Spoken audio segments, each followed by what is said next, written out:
ধন্যবাদ তুরস্ককে, তবে ধন্যবাদ পুরোটা দিতে পারলাম না। এটা একদিকে ভালো, তবে আমরা যেটা এক্সপেক্ট করছি বা প্রত্যাশা করছিলাম আমার কিন্তু মন ভরে নাই। দুইটা যুদ্ধে ইসরায়েলের কাছে শোচনীয় পরাজয়ের পরও অটোমান সাম্রাজ্যের এক সময়ের যারা মানে কি বলা হয় যে এই পশ্চিমাদেরকে শাসন করত, এই অটোমান সাম্রাজ্য বা আজকের দিনের তুরস্ক, এদের আমার মনে হয় যে খুব বেশি শিক্ষা হয় নাই।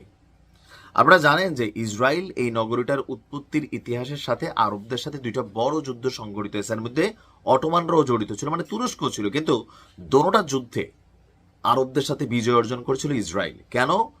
আলাদা আলাদা যুদ্ধ করার কারণে। কারণ ইসরায়েলকে সম্মিলিতভাবে পশ্চিমারা সাপোর্ট করে, আমাদের আরবরা নিজেদের গায়ে এসে কিল না পড়লে সজাগ হয় না, আর অনেক আছে কিল খাইয়া হজম করে। তারপরেও মন্দের ভালো, ইসরায়েল এবং ইরানের এই চলমান সংঘাতের মধ্যে সম্ভাব্য যে কোনো পরিস্থিতির জন্য প্রস্তুতি নিচ্ছে তুরস্ক।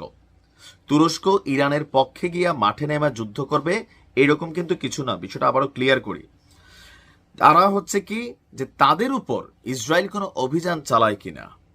কারণ এরদোয়ান কূটনৈতিকভাবে আপনার ইরানকে সমর্থন দিচ্ছেন, বাট মেশিনারিজ দিয়ে কিন্তু এখনো সমর্থন দেয় নাই। তলে তলে দিচ্ছে কিনা তথ্য নাই বা নামগন্ধ উঠে আসে নাই। তবে তুরস্কের উপর সম্ভাব্য যে কোনো হামলা হতে পারে, সেই পরিস্থিতির জন্য প্রস্তুতি নিচ্ছে তুরস্ক।